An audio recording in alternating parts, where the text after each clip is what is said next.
what does training look like so that you're going to dominate when you shave down and do this next media relay? Oh, I should have read the thing that James sent me. So I've been swimming in the West Hollywood Pool.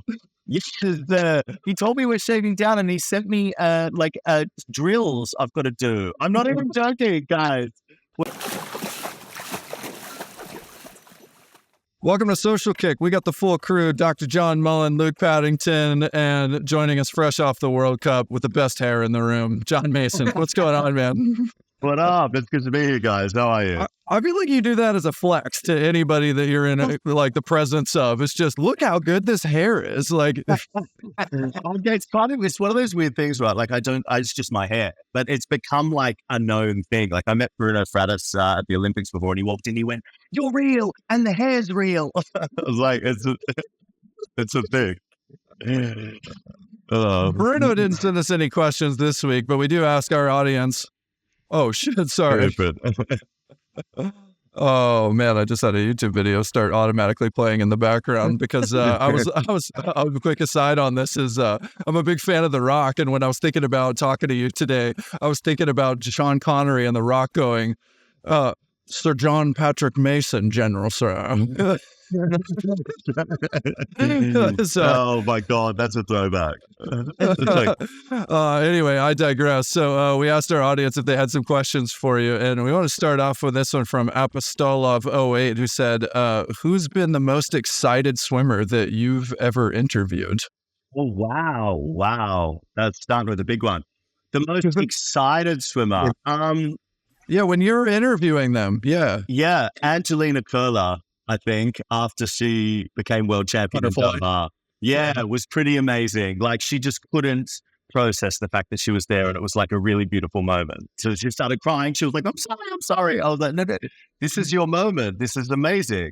So she's probably up there, but she's a great girl, and it was good to see her do that. But yeah, probably her.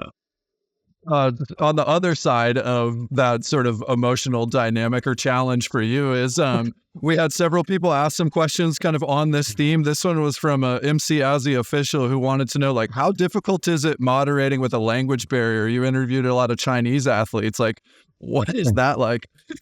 Well, you know what's interesting about this one is I feel like it's changed over time, right? Like at first it was harder, but now they're all aware that they're going to talk to me. So what we're sort of seeing now is they're learning, even if they learn like, I'm happy to be here. It's really endearing, I think, that they try. And I do my best to sort of learn a word or two if I can in, Korean or Chinese or whatever to say congratulations. But it is difficult. I'm never going to get like a layered interview from that, right? But it's more just sharing the moment with them. And I think we've seen that change a lot. Definitely, like I saw it on the World Cups here. We saw it in Doha and Fukuoka where they were attempting. What I do love is that they always take my mic. I don't know if you guys have noticed that. Have you noticed that? I have. Yeah. And sometimes they take it. I'm like, okay. One pause, and then they start talking, and you're just there. It looks like you're like, okay, are you going to But it's become a thing. And it's always with the Chinese athletes. And it's nice to see them attempting and giving us something though, Yeah. But when I first started, that was tough.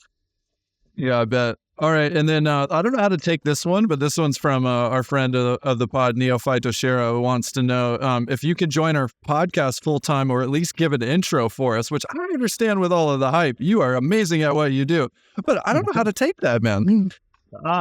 Join their podcast or this podcast? Full time. You want to be full time? You guys need a bit more buzz, a bit more energy. I'm happy to jump on with you guys whenever you want. It's always good to chat swimming. And I'm happy to give you an intro. I'm great at intros. We'll take you up on it. Yeah. Well, tell us about the World Cup. You were just saying, you're coming off of, exciting few weeks, and you've got some downtime, and you've done this lots of times now as the kind of the in-venue face of formerly FINA, now World Aquatics. And I've gotten the chance to see this like front and center. I've been interviewing athletes at the World Cup a couple of years ago, and then seen you doing what you're like, owning your craft at a really high level, getting to build a relationship with these star athletes, and be an extension of, kind kind of sharing their story with swimming fans in a really unique way. You can tell that you build these authentic relationships with swimmers, and it's been fun to watch you from, being in person, but also, living it virtually too. So thanks for that. Yeah. But like through your lens that you see the sport, what was this year like? Well, listen, first of all, thanks for that. That was very kind. But yeah, this year I think is one of the best years we ever did. I spoke to my producer. We've really, from when I first started on the World Cups, I've really seen them elevate. When I started, the first one I ever did was in 2017, and I remember going to Moscow, and they gave me like a megaphone on pool deck. Like that's where we were at. Like that legit happened, right? I was like, the taking it from there to sort of where it's been a lot of work on our part, sort of my part, and the producers and the events team and stuff to sort of try and elevate the events has been amazing. And I think this year, just in terms of the sets, in terms of the fact that we were back in Asia, the crowds in Asia are amazing, like truly. It's got me really excited for Singapore next year. The vibe was on. And we also had a really good crew of athletes. There were like athletes that I know really well, and there were a bunch of new athletes that came in that I don't really know that well. Reagan and Kate Douglas, I said to them at the end of this one, I was like, I know them, obviously from majors, but we've never hung out. And I was like, that's been a highlight for me, like getting to know all the new athletes. And they were a great addition. And on top of that, we saw some amazing racing. Like, I think it got better as it went along in terms of the racing, definitely. But multiple world records, World Cup records. We had Leon there. We had Ponti doing world records in the heats. We had, some really, really good racing towards the end of it. So, above all of that, the other layer is what happens behind the scenes. So there's the event, and then there's what goes on behind the scenes. And it was an adventure. We were in China, we were in South Korea, we were in Singapore, and we were going on all these amazing like athlete experiences, which World Aquatics has started doing now. So with the invited athletes and some others that came, they took us out to do stuff locally. We went up the tower in Shanghai. We went on a boat ride down the river at night and had dinner. We had this beautiful dinner in Singapore, like overlooking Marina Bay Sands that was put on. It's just these to experience like the local culture. So as a whole event, it was one of my favorites, truly ever. So far. I was like, we can only go up from here. But it was great. Yeah, I think, one of the best. That's what I would say about this one, was my experience. I'm tired now. It's been a crazy 3 weeks, but worth it. Yeah. Well, we can't tell you're tired if that makes you feel better. Thank you.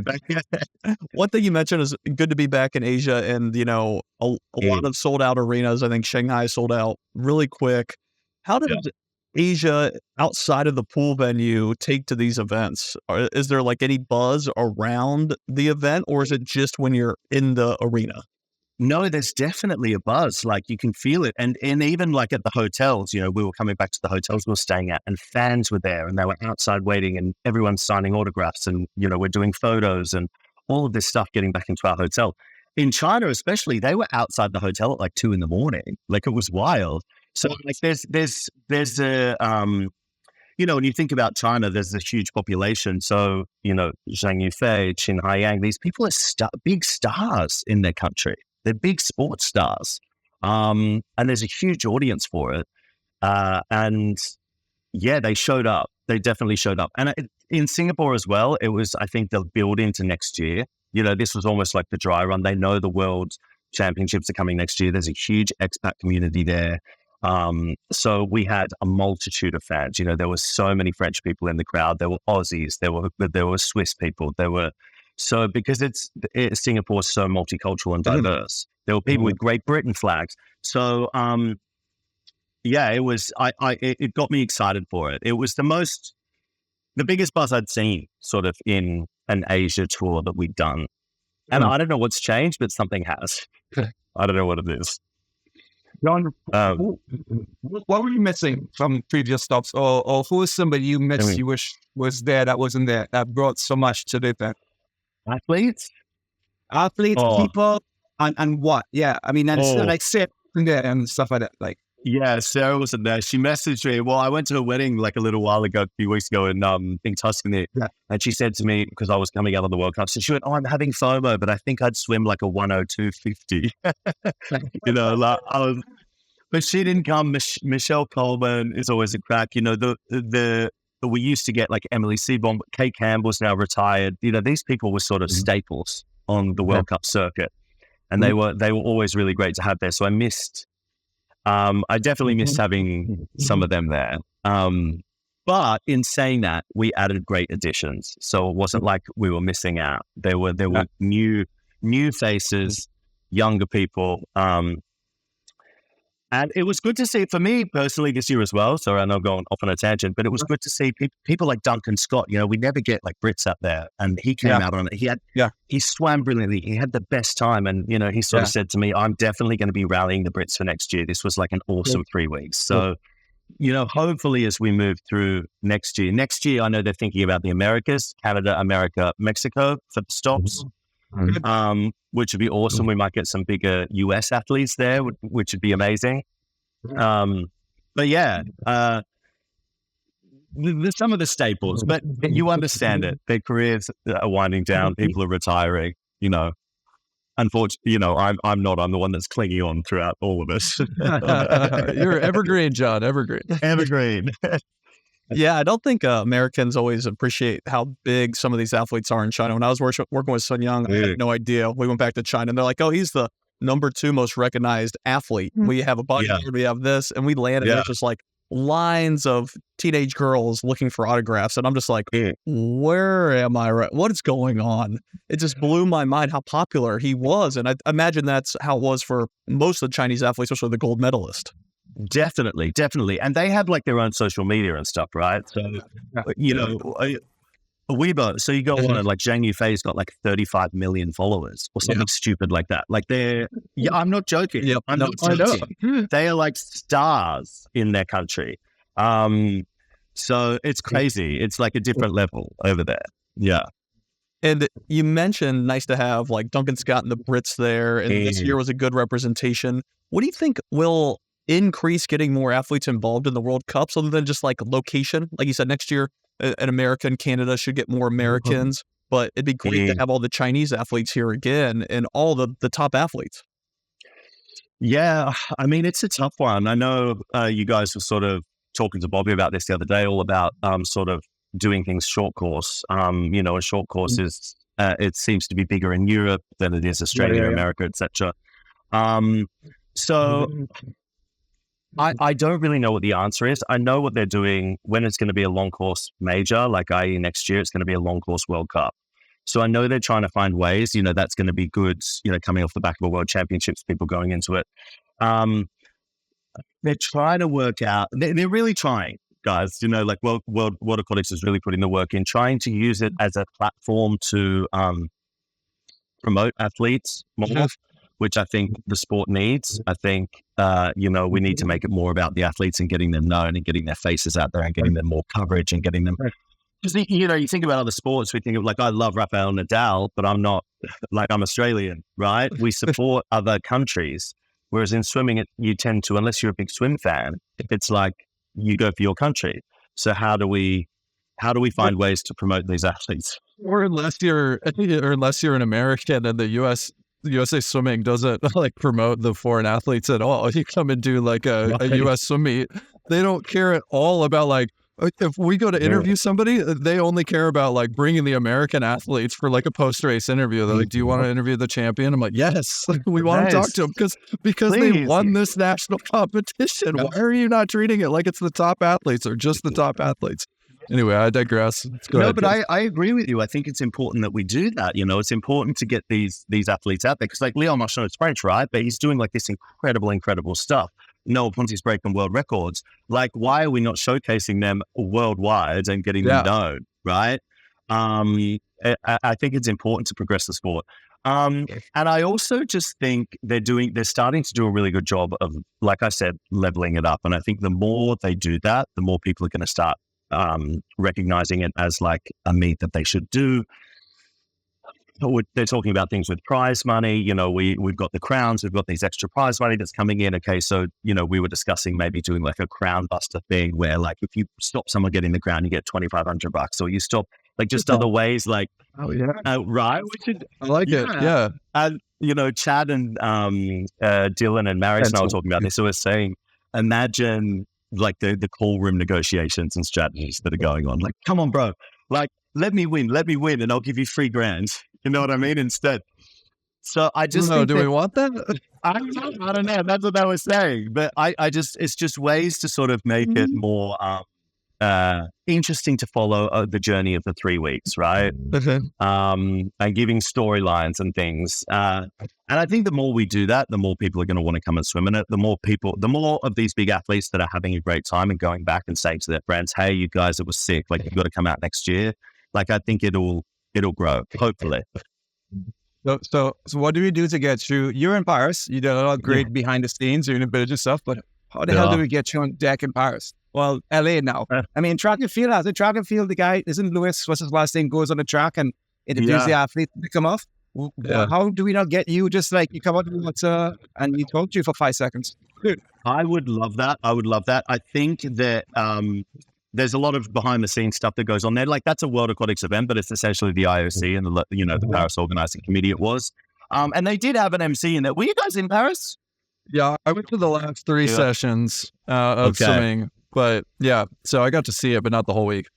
Yeah, I mean, I loved it. I absolutely loved it. And I digress here, but for the first time ever, I got to actually watch as a fan without having to work at a meet. And I got to watch all of these athletes I worked with and just cheer them on as fans. And seeing Sarah win her 100 freestyle and she came over and gave me a hug. And like, it was beautiful. Yeah. It was like a beautiful moment for me. But the broadcasters pay so much money for the rights to that first interview. So it's definitely in negotiation for LA, because I think I live in LA. It's like my home city. Yeah. So like, I really, really want to be a part of that in 28. I really want to be that guy down there. And, you know, I just think it's going to showcase the athletes. It's better for the crowd as well. If you're going to see the Olympics, it's better for them. Even if it's not an interview for TV, maybe they'll let us do like they did in 2019 in Guangzhou, one for the bowl. You know, they call it the bowl, like just in the venue. Mm-hmm. I think is going to add a layer to the Olympics. But that is above my pay grade. I'm a yes. Like, I'm 100% a yes if they say yes. We are as well. But yes, thank you guys. I appreciate it. Yeah, I mean, I was just going to say, watching Paris with track, like Luke was saying, another thing is how quick they interview these athletes. They get them in the crowds with their parents, and this whole emotional aspect that I think swimming is really missing, where, you know, yes, we interview them like minutes later, and yes, some show great emotion where they're getting their medal or during the ceremony, but that raw emotion right when they win or them connecting with their loved ones, I think we're missing the ball there big time. Big time, but you guys wait till Budapest. We got some surprises. Yeah, no, there's going to be some surprises. They're building. I know in Budapest, I saw the drawings for the buildings with the stage build out and stuff. And the concept is like they touch at the finish line. They touch it there, and right behind there, they're building the stage seating, which is going to be all the teammates, coaches, everything like that, right at the finish line. And they're going to get, I don't know what it is, but say like 2 minutes to celebrate with everyone, to jump in the crowd like they do at track and field. Then they come around the pool to me. So, you know, they're working hard because that's beautiful in track and field, right? We watch that. And those are the moments that everyone remembers, right? Yeah. Like, you kind of remember the race, but then you see someone crying with their wife and they've got their flag on them and they've got that. It's going to give sort of an emotional depth. And then it's something else nice for me to talk to them about. You know, you just become world champion and share that moment with your mom. You know, what was it like seeing her? You know, it's getting in deeper with those athletes, seeing them as the human behind the cap and goggles, which is what I try and do. You know. Yeah. You do an amazing job with it. Yeah, it was making me think about, like, you know, I've seen track do this, like, give medals out immediately. You know, they get the flag immediately, but like swimming, there's this delay until the medal ceremony. They had that emotional moment, and they did. Paris is a great example of this, where they gave them that time to, like, okay, there's plan the production schedule to chill and do a lap around, but like it's like in track, they kind of merge the two a bit more effectively up front, I think, to create that moment and share it with, the fans across the board. So I'm excited to hear that there's like changes happening. Are you inside, what's your relationship like with World Aquatics and the rest of the people that you're close with within the swimming community to be able to like elevate these ideas and have a voice that really matters to be able to influence some of these changes? Yeah, that's an interesting question. I feel like I do. They definitely take what I have to say, and they know that I've got a great relationship with a lot of the athletes as well. So a lot of that's coming back for them. I feed that back to what I'm hearing. I definitely pass that on. But there's an amazing guy who's come on as he's my main producer, John Bailey, and we actually started together. So we started at like British Swimming years ago. We pitched this idea. We had about 4 cents budget. You know what I mean? And we were like, hey, why don't we do like a little studio at like the Nationals and do these interviews for the stream and do whatever. And it all started there. And then we took that format to what was FINA and said, hey, we should do this bigger. So he has now come on, and he's one of the heads of event production across like all 6 sports.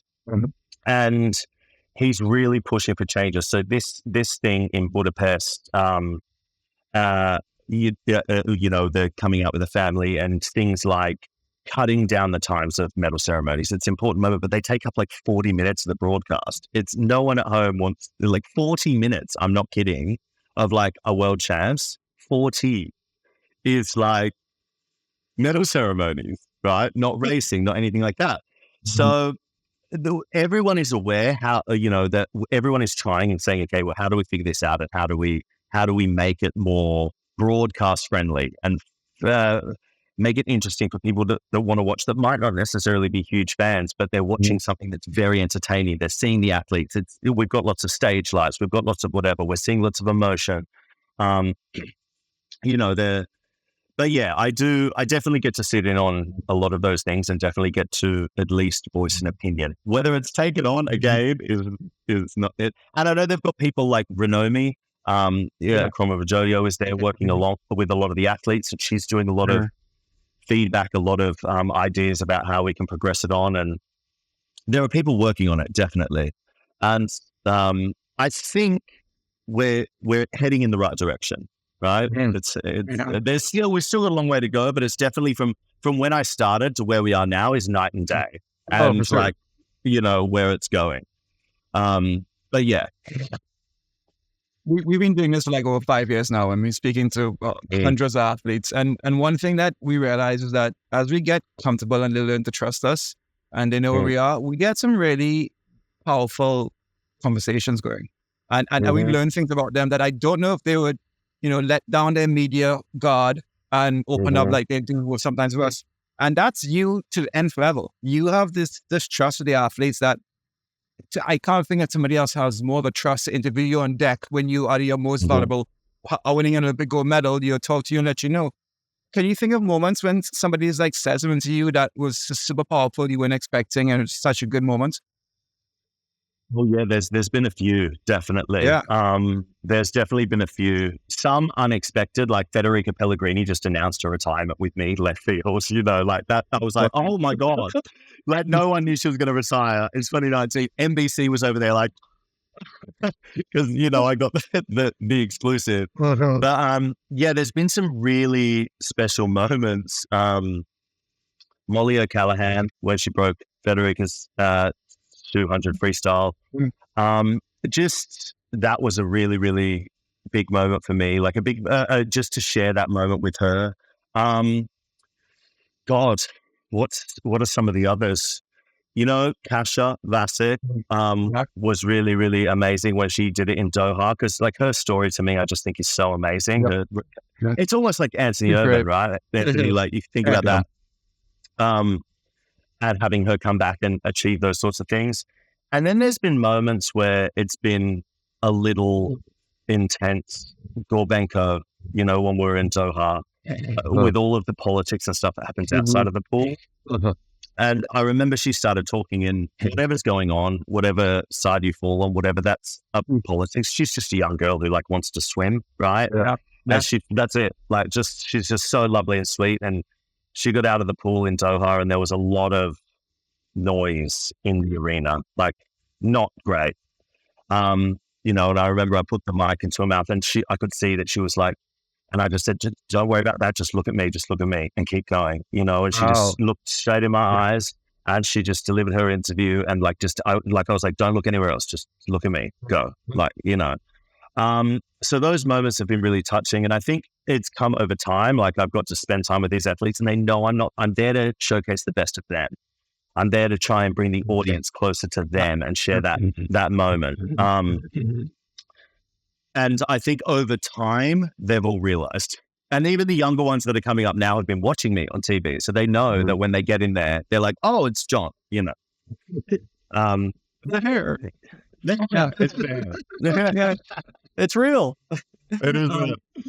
So from this past World Cup series, you see a lot of the world records, the big names. Were there any other stories that kind of went under the radar that you thought were really surprising, or athletes that really broke through that maybe weren't broadcast or didn't get the attention? There were definitely, if we're looking just at the racing, I thought Dunks was going to do Biedermann's record. Oh, what I tell you. That last 50 is so fast, though. God, so fast. He had it. Yeah. But the fact that he got so close to that, I thought was an incredible swim by Duncan Scott. With the Leon and Pan in that heat too. That was quite a heat. And he was nervous too. Like, Duncan is like the ultimate professional, right? Like, he's just such a good racer. Whenever he just steps up, it's almost like nothing ever phases him. But, we were chatting, and he went, everyone's trying to stop me get the crowd. I'm really nervous. I was like, you've got this. That was one. Another, I think what didn't get as much coverage as it maybe should have was just Pan in general doing like an 800 World Cup. And like, I can't get my head around, like, what does that training even look like? You know what I mean? Listen, as the former sprinters, all of us, same. I don't get it. Like, I don't know that you can call him a sprinter, but yeah. He has a 100 world record. Listen, I know. You know what I mean? I'm like 46.4 in 100, and then a World Cup 800. Like, it just doesn't compute. So I don't, like, we touched on it. Like, he swam like a 3:36 400 or something. It was crazy. Yeah. So, though, that I think is going to be a story that evolves over time, because watching him now, I don't know how you guys feel, but I think he's like the male Ledecky. If Ledecky could like sprint as well, like 100, in terms of freestyle, there's no range. No, the range in his freestyle is like, we watch Katie, the 15, the 2, the 4, the 8, the whatever. It's so broad, and she's so good across all of it. And I think the vibe is giving that for me. Like, I looked and I went, why is Pan swimming at 800? And then he did that. And then there were just some youngsters coming up. I think what's exciting for me is the young Aussies and stuff that were coming through. It was like the young ones. And I was like, oh, you guys, there's talent there, And Aussies are always good, but it's the changing of the guard now. We're seeing these young Aussies and stuff who are stepping up and coming to their first Worlds in Budapest. And, I'm interested to see how they do. So, yeah, but Pan and Duncan swim were like the big ones for me that no one really batted an eyelid at. You know what's so interesting to listen to you talk, John, is like, so much about swimming. And I wonder what, like, when you first started covering swimming, if like that version of you could have foreseen the level of swimming knowledge that you have today. Like, what now? Tell me about this transformation. The younger version of me it started off just as a gig, really, right? Like, I was like, oh, cool, I've got this gig. This is going to be great. I was working, I was doing some hosting and, branching out into that. And I'd been doing some stuff at TV in the UK. And then I was like, okay, so the first thing I ever did was the 2016 European Championships in London, but I was just doing the crowd stuff, no swimming, whatever. And then when I came on with British Swimming and with FINA, back when it was FINA, I had to do a lot of research. And honestly, like, I look back at that, I was terrible. I wasn't terrible. I had to say je ne sais quoi, but like, I did my knowledge. I was like, because there's so many athletes, there's so much to learn. And I never, ever, ever thought that when I said yes to like my first gig in swimming, that I would be here traveling the world. On my contract with World Aquatics now, covering all of their majors until 26. They've contracted me through then. Like, I never thought it would turn into what it's turned into, or that I would learn as much as I have. And now it's added a layer of like passion to the sport because I understand it so much more. But also the emotional investment. I'm now so emotionally invested in these athletes, right? I'm watching them succeed. I never thought that was the most surprising for me. But yeah, now I know stuff. I'm like, why do I know that? Well, I have to. But yeah, it's been a journey. Like you said, you're emotionally invested. How do you not have any favoritism, or how do you kind of balance that? Because I mean, even on the pod, we talk with athletes, and some it's like, man, that story really resonates with me, right? Yeah, you kind of connect them and all that, but you're right there in front. You can't be cheering for someone behind the blocks and different things like that. No, I mean, listen, it's always wonderful to see someone that I have a connection with do something amazing. But at the end of the day, it is sport. And if they don't do it and someone else does it, that it is what it is. It's what happens. I definitely have my favorites as people, though. Yeah. Like, who do I want to go and have dinner with and hang out with? And, you know, there's ones that you get on better than others. But I didn't expect it to be as vast, right? And it's even ones that I don't know that well, I suppose. I don't know who they are. We say hello on pool deck and chat and maybe at breakfast or whatever. But even if I don't know them that well, the fact that I've watched their journey, that's where the emotional investment comes from. You know, I've watched someone come out of the World Cups or watch someone do whatever. Even as simple as like Laura Lutman, right? She's been swimming for a while. And the first time she won in China, she couldn't believe it. She was like so excited. And, you know, that was really like sweet and wonderful to see her like get some recognition. And, you know, she's been swimming, doing this and tapping at that door for so long. But it's not like we're besties, but, you know, I've watched her journey and I was like, oh, this is beautiful. But when the worlds collide, when someone that is like, I consider to be like, say, friends that I will go for dinner with and hang out with and have traveled the world with for years, when I see them collide with achieving something amazing in swimming, there's nothing like it. Like, it's like they get out of the pool and the first person they speak to and the first person they see is like a friendly face. It's like actually a beautiful moment, you know, for me. Like, I'm like, oh my God, you're amazing. You know, like. Yeah, that connection means a lot. Definitely. I'll remember those. There's some moments that I'll like remember for the rest of my life. Like, I'll be on my deathbed and be like, that was so amazing, you know, to be there for that. I feel very lucky, very lucky. You know, I was thinking as you're talking about answering the first part of that question that John had asked about, you know, like not having favorites and things. And it was making me think about like, sometimes you maybe want somebody to win, or you think they're going to win and then they don't. And there's a surprise. And when I'm watching broadcasts and there's a surprise winner, one of the biggest like cringeworthy faux pas, I feel like, is when the host or the MC is asking the athlete something about like, hey, you're like, did it surprise you? And then the athlete's like, well, no, like, I thought I was going to win, you know, sort of thing. And I'm just curious, like, do you watch broadcasts of other sports for influence? And also, what are your biggest faux pas, cringeworthy? Please don't say that, John, like in your head before you're asking athletes these questions. Yeah. I mean, for me, I trust me, though, I've had my fair share of faux pas. Like, when I say that, we love to hear them. Yeah, I'm more so when I was starting out, and it's more so things like that, because I did watch broadcasts and things, as you say, for like inspiration. But then I realized that, you know, it might not necessarily be the best way to go about it, and certainly not in this sport. So I started just shifting like the framing, right? So the world is surprised, but it's not a surprise. I make it more about the moment and them achieving something that they've dreamed of, rather than, oh, the world is shocked that you beat someone else. It's like, you finally did what you've been working towards, right? And I just try to reframe it. But yeah, I have had some faux pas. Once, oh my God, there's been some shockers. Once I announced, I'm not going to say who it was, but I announced, it had been such a long tour, and I announced representing name of athlete, and then announced the country, the title. And like, I was like, representing, blah, blah, blah, like the person, and then announced the country. And, you know, it only went to venue, but everyone was horrified in venue. But also once, you know, I don't know if you guys know, I've got like a producer in my ear, usually John Bailey in my ear the whole time. Yeah.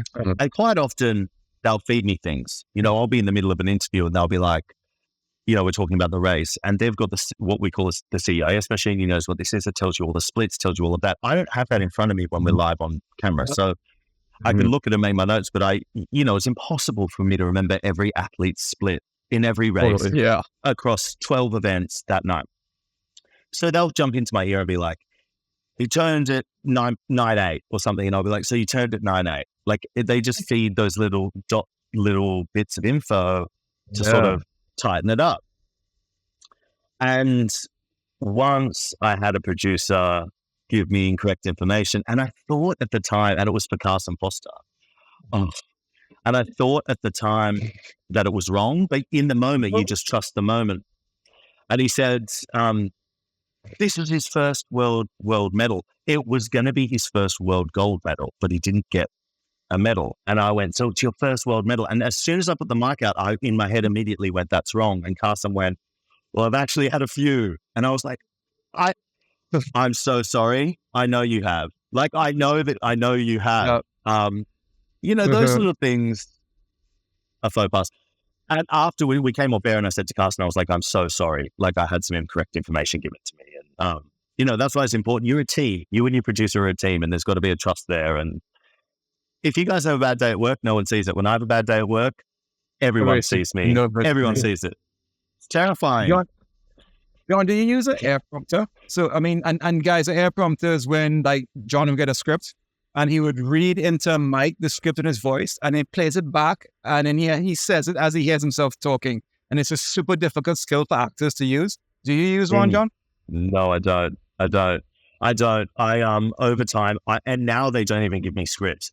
They used to, but now they used to, but now I'll get something and they'll bullet point. They'll say, you've got 2.5 minutes for this segment, and we're going to talk about this, this, and this, and then we're going to throw up a graphic of that, and then they just let me do my thing.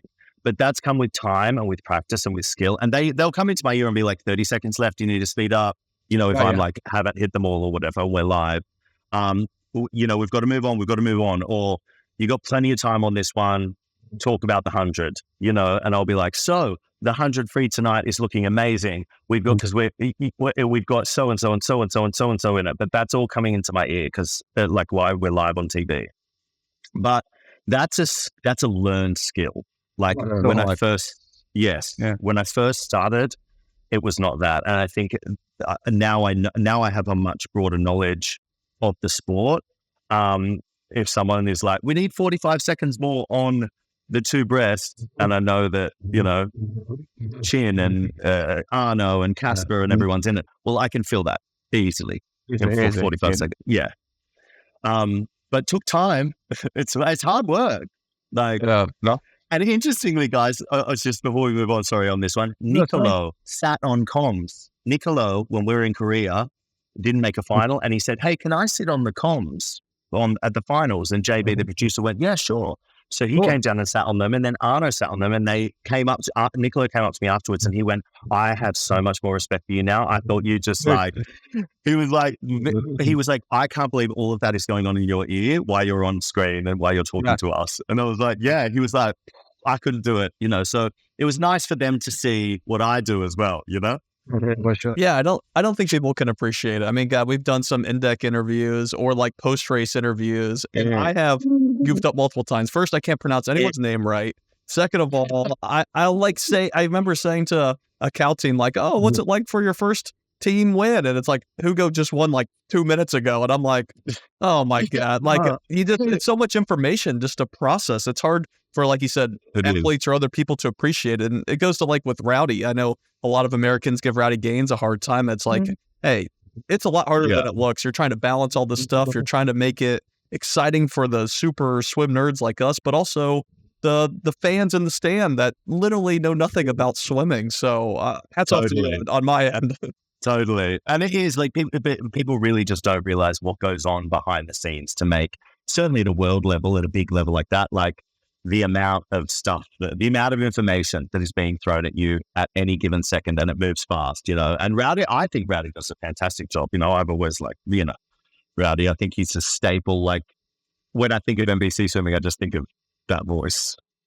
Rowdy, because I went to Auburn, so he's my Auburn guy. But so with this much swimming, I mean, you're a great athlete yourself, but I'm curious about your swimming. Like, what could you go into 50 free, or like, what do you think is your best? If you were to be the proudest of something you could accomplish in the pool, what would that be? Yeah. Well, I can tell you what I went in at 50 free, because every World Championships we do a media relay in the world's pool. And we got one coming up in Budapest. Hell yeah. I'm nervous because on my team is James Gibson, Panilla, and I think Bobby and me. So I'm under pressure. That's a relay. I know. World champions. Like, oh no, I'm the dead weight. But I got some tips and I did. James gave me a little bit, like some skills and stuff. And I was very proud because in Doha I went 29.8. Hell, under 30. Yeah, man. When I tell you I lost, sorry, I just yelled again. All good.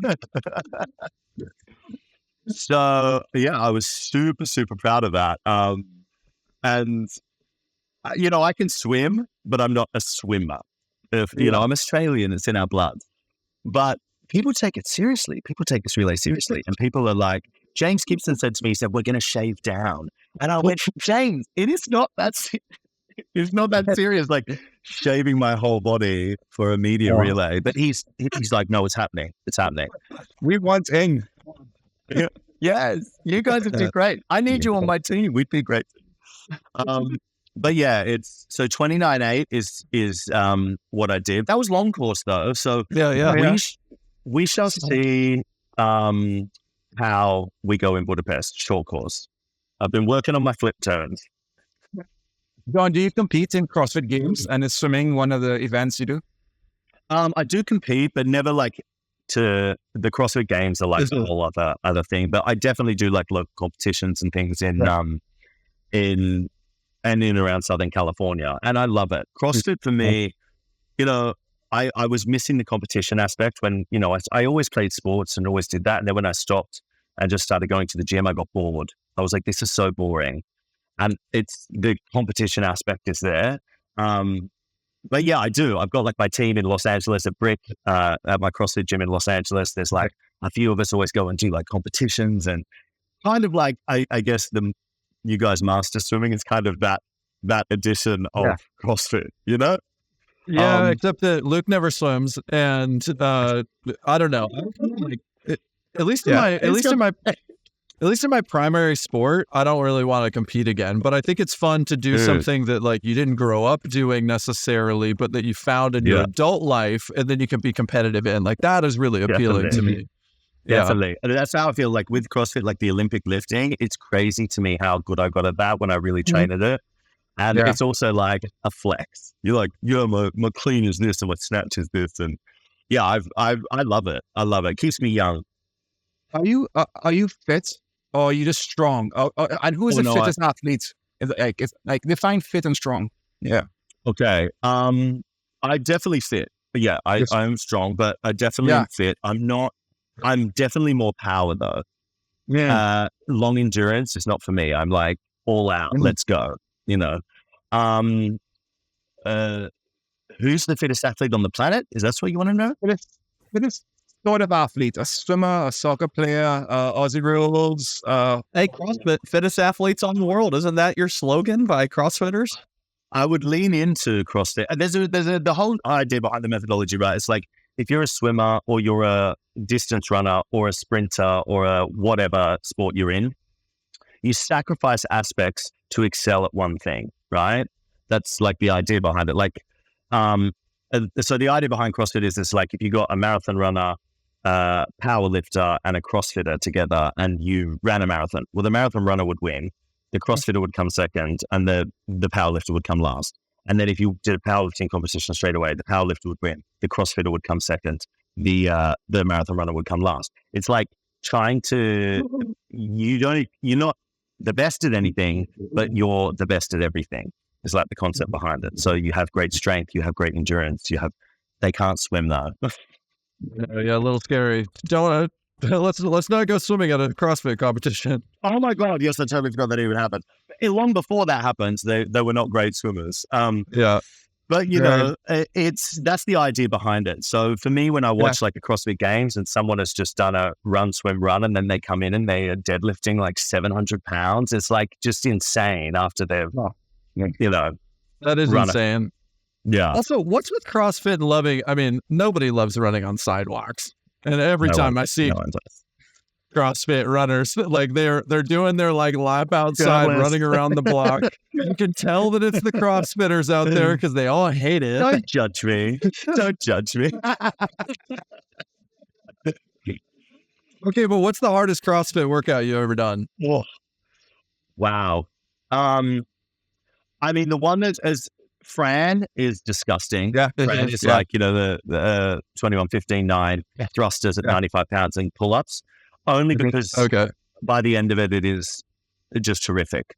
Vomit, people are throwing up. It's like, it's so, oh God, I'd never want to do it again. That's up there. I also don't like Murph. Murph is something that we do every year. And I think that's more for me. It's a mile run that it's like, well,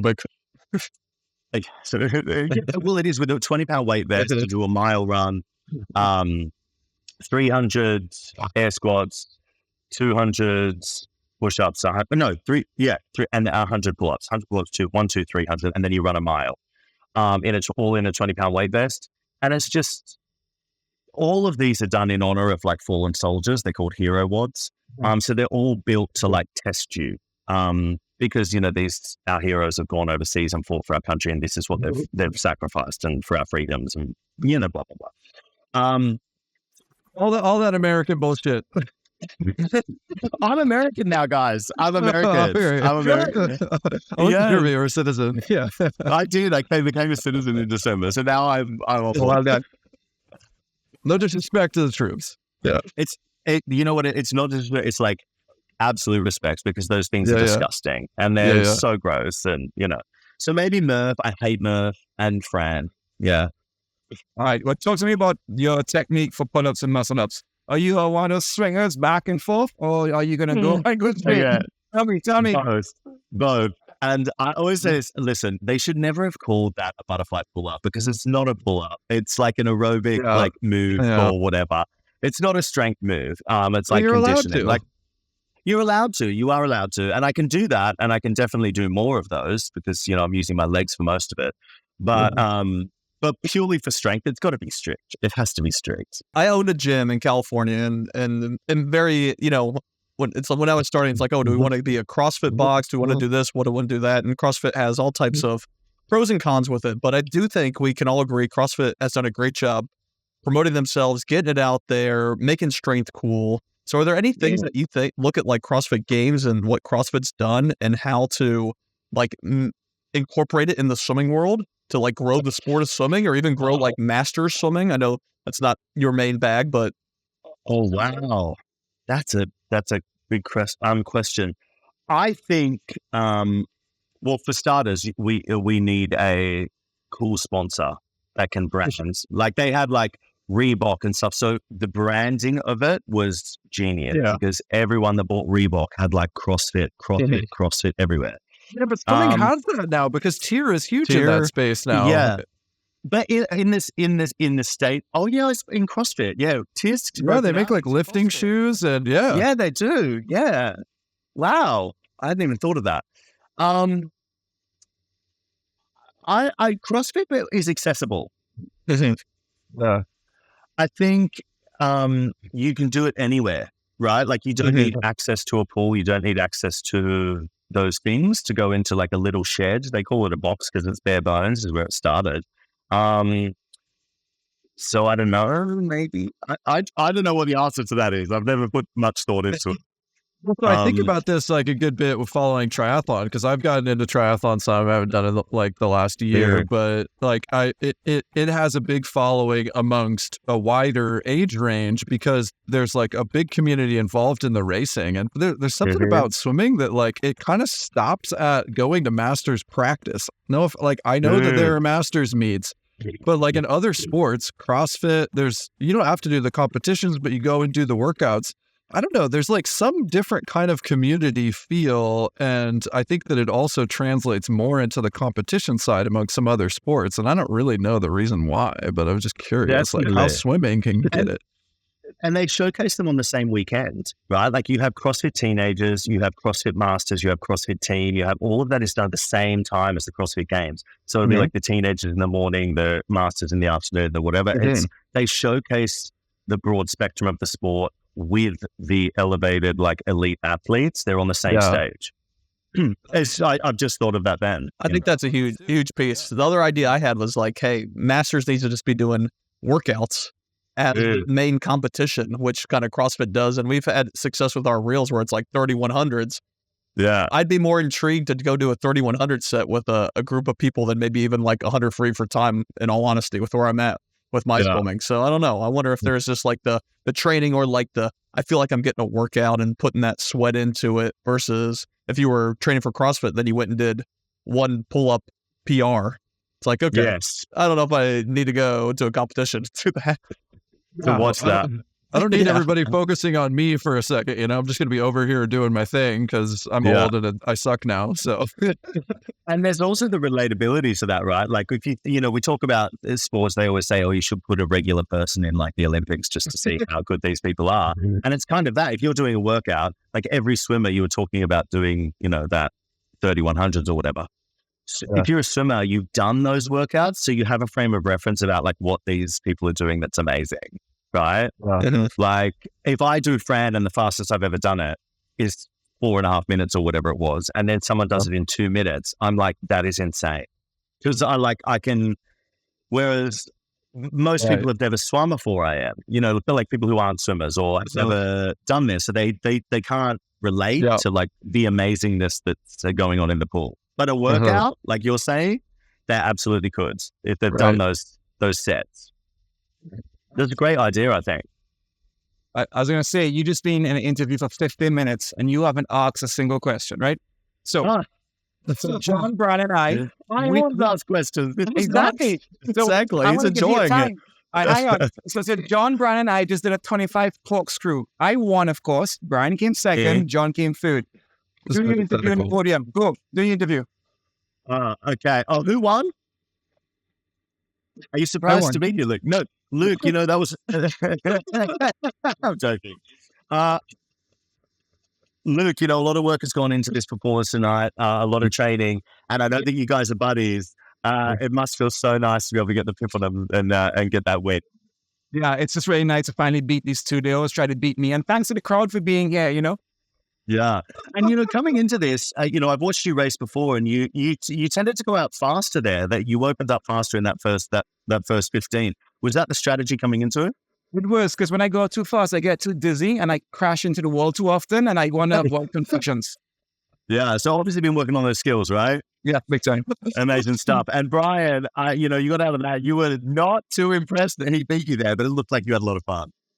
Well, when I saw Luke before the race, I saw that he had put on a few pounds, and I thought, for sure I've got him today. And this is the case with every day. And so clearly he hasn't done the training, and I think he's cheating. He must be doping. He must be doping. Wow. Moving on to Dr. John. Can you imagine? Can you imagine if somebody said like something controversial to you? Have you ever had that moment where like they said something on the mic and you're like, oh, okay. And thank you very much. and Dr. Luke, just to finish this off, you're just happy to be here.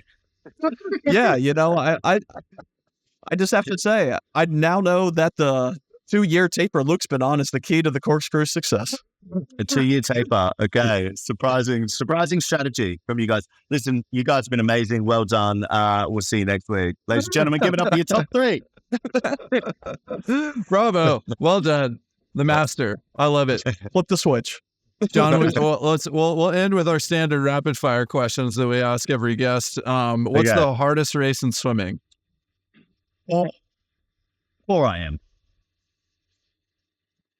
Not that I've ever swum one. I've never swum one. I've never swum one. I've never done it, but it looks the most favorite. People die when they get out from that. Even when you just said it a moment ago, I was like, nobody's going to want to do the 4 a.m. the way that they want to do this CrossFit workout that also sounds like, you're going to puke after it. And I don't know why that is, but it's definitely the truth. 100%. Oh, man. Olympic gold or world record? Olympic gold. What are you listening to, watching, or reading right now? Listening to, watching, or reading? Reading the Wheel of Time series by Robert Jordan. I'm a big fantasy boy. Watching Archer because it's mindless and it's funny and it makes me laugh. And I'm a big pop boy. I'm listening to New Gaga. Oh, nice. I love it. Thanks. What is the best swim that you've ever seen live in person?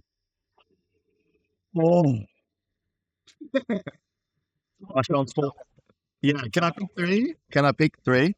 Sure, yeah. Marchand's 400 in Fukuoka. That was amazing. Oh God, what else? The best swims I've ever seen. Marchand's 400. I think Milak's butterfly in Guangzhou was incredible. And anything where we have Titmus, O'Callaghan, anything with those girls, the 200s, the 400s, anything with those ladies is amazing to watch. Always. I thought you can say Sarah's 100 because you probably cried when she cried. Oh yeah, I forgot about that. Yeah. I can't believe I forgot about that. Yeah, Sarah's 100s because it was so unexpected. Yeah, it was so unexpected. All right, what's one prediction for Budapest that you have? What's something that you think is going to happen there? That's big. It's big. Yeah. Left field, I just think Kate Douglas is going to smash. Yeah, I would like to see Kate Douglas. I mean, catch on 212. That's an easy prediction. She went 212 and that two breast was crazy. Right. A left field prediction. Yeah, does it have to be left field? No, just what do you think is going to happen? That's big. Maybe it's obvious. Kate's obvious. Duh. Come on. Yeah. Kate. You know what I'd love to see? I'd love to see Chad do the 200. I'd love to see him do it. I mean, listen, you will see what happens, but it's sort of like, the look. He loves but the look. I never rule him out, listen, in Melbourne, it was like, I love, that sort of underdog kind of moment, and he's been up there for so long, and then he did it in Melbourne, and it was just quite a beautiful moment. So it'd be fun to see. I don't know what's going to happen though. All right. What does training look like so that you're going to dominate when you shave down and do this next media relay? Oh, I should have read the thing that James sent me. So I've been swimming in the West Hollywood pool.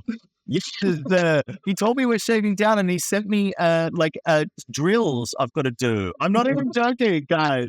When I get back to LA, I've got to go and do these drills from James Gibson. James Flo and Ben Proud. Yeah.